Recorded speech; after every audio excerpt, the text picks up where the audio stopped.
In this Victorian ground floor flat, we have dampness and mould, especially in the rear bedroom corner. You can see where the cracking is. The cracking is almost certainly caused by past damp-proofing treatment, where the normal absorbent plaster is replaced with an impermeable slurry. The impermeable slurry stops the wall from what some people describe as breathing, but essentially absorbing vapor and buffering the effects of increased vapor to allow it to slowly evaporate out. What happens when you put in slurry is you reduce the wall's ability to absorb the vapor, a little bit like blowing into a plastic bag as opposed to blowing into a paper bag. You get the condensation forming on the wall, and in this case, or in often, you get mould as well. This property has had 3 attempts at damp-proofing treatment in the past. This is damp-proofing treatment against rising damp. The problem with damp-proofing treatment against rising damp is that rising damp is very rarely, if ever, the cause of the dampness, and it increases the risk of condensation and mould. Any mould at the base of the ground could not possibly be caused by rising damp, because rising damp contains chemicals, hygroscopic chemicals, that reduce or inhibit mould growth. So if you've got mould at the base of the wall, you know you've got a vapor issue, and in this case we have the bathroom just next to the bedroom at the back of the property. The ventilation from the bathroom is running about half of what it should be, and the kitchen extractor fan is not extracting air. Here, using a protimeter damp meter in radio frequency mode, we can see high levels of dampness at the base of the wall. And also the roughness of the wall is because of past damp-proofing treatment. Here I'm also using a Dr. meter damp meter. So exactly the same thing, but costs about a 30th of the price. And here is 100%. 100% essentially means that it can't absorb any more moisture. Just as the dampness comes from the bottom up, and here you can see condensation there. And the dribble, oh lovely dribble mark. I mean, I see it all the time, but if you don't see condensation on wall, it's difficult to understand why rising damp, why it appears to rise, but it's condensation. It's actually quite a good example. Let's see if I can get it. You know, it's at the base of the wall. This property has been damp-proofed against rising damp. This property has been damp-proofed against rising damp 3 times. And why does it appear to rise still? Well, it's not. It's descending damp. It's coming from the bottom. This is completely dry. This is absolutely dry here. And as we go down the wall, it gets damper and damper and damper. And that's because, well, condensation is pulled down through gravity, and you get heat loss when it becomes wet. It becomes a poor insulator, and a poor insulator has poor thermal qualities, and you end up getting condensation and mould at the base of the wall. Also, you've got metal in sockets and wires, and those cause heat loss. You've got a bit of heat loss from this passive vent, which will get virtually no ventilation, but it will cause lots of heat loss. Increasing. I mean, this is the passive vent, and this is where your condensation is. You can see with my hands, it's wet from condensation. Just next to the passive vent. So, do you think those passive vents work? And then you've got the rust from the nail there, potentially causing rot in this timber. So, you know. So one thing you should know is that damp-proofing treatment, which we've got here, increases the risk of condensation and mould. increases the risk of rising damp-like symptoms. So triple rising damp treatment, triple the risk. Well, that's not exactly true, but take my point there. A simple solution costs virtually nothing. The primary cause of condensation and mould is always excess vapour from insufficient ventilation. However, it is made worse by heat loss. Here we see a thermal image.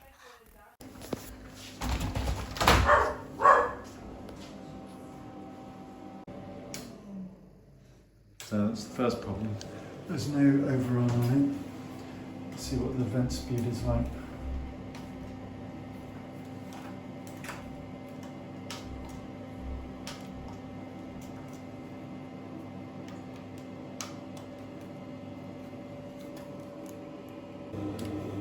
So we're getting about 8.7 litres a second. I think part of the problem is the distance to the outside.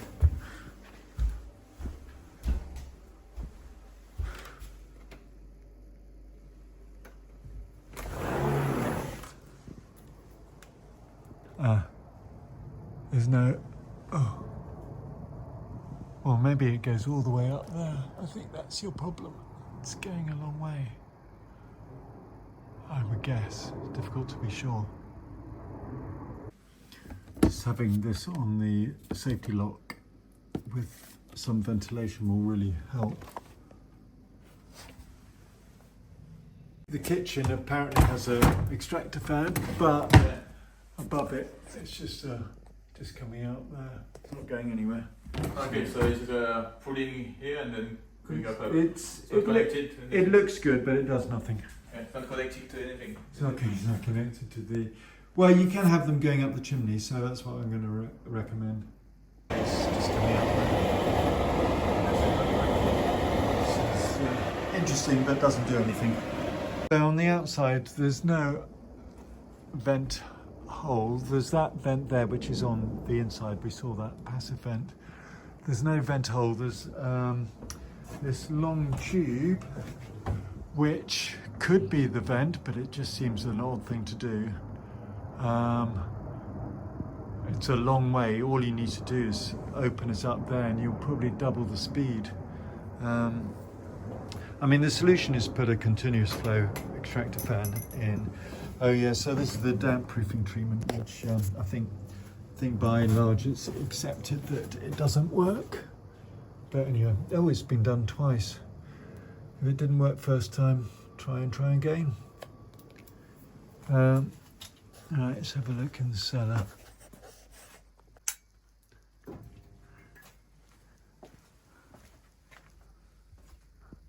Oh, the cellar's open. Oh, there's a door, but the door's currently open, but...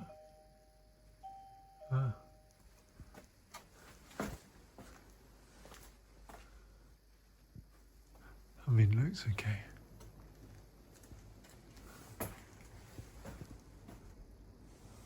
There's obviously water going through there, but that's not internal, so... so look here, so... Double damp proofing, or triple damp proofing. 1, 2, 3. Wow. That's a first. Oh yeah, so I'm going to mention French drains on this because I'm here with a Frenchman that knows that French drains, as we discuss, do not come from France. They're Mr. French's invention.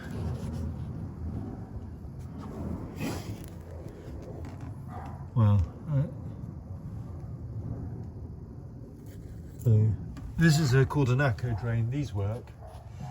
Wait, just for This type of drain, right? Which is a type of drain you'll have in France, is called a echo drain. It's not a French drain. They work, but not French drains. But you put the dehumidifier on. Yeah, so, because we put it like maybe 4 or 5 hours a day. but you can see it's all the way up here, isn't it? Oh, it's not too bad, but there we go. You can see the mould down there as well. I'll show you. I'm going to I put cleaned it. it last week. I mean, it's like coming nearly every 3 days. You'll immediately understand why when I'll show you the next thing.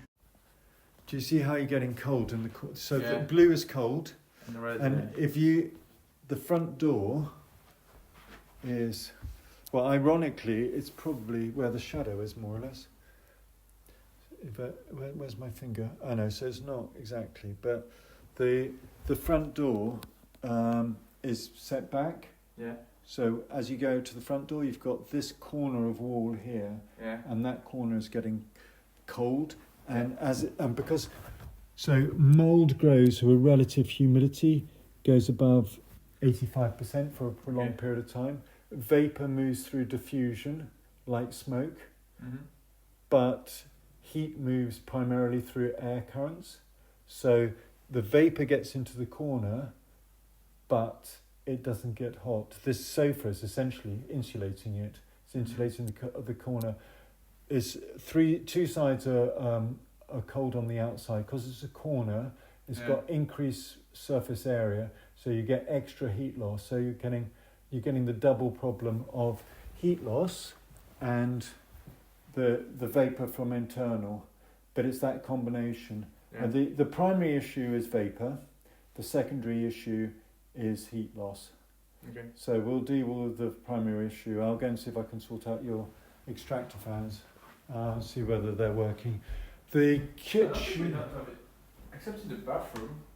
We don't have any electric per se. Fan. Well, and here it's cold as well. Yeah, you can definitely feel that it's cold there. Yeah.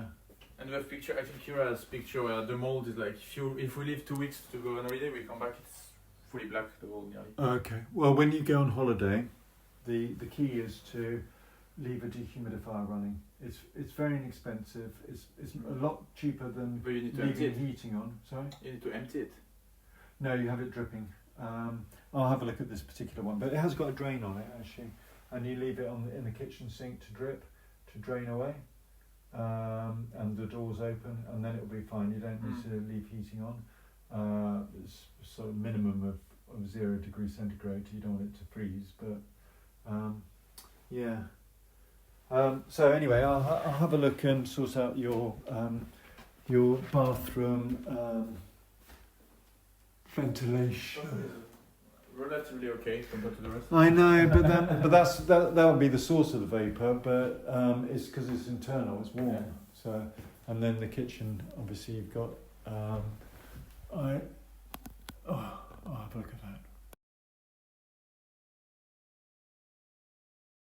So there's dampness. Oh, and there's a bit there.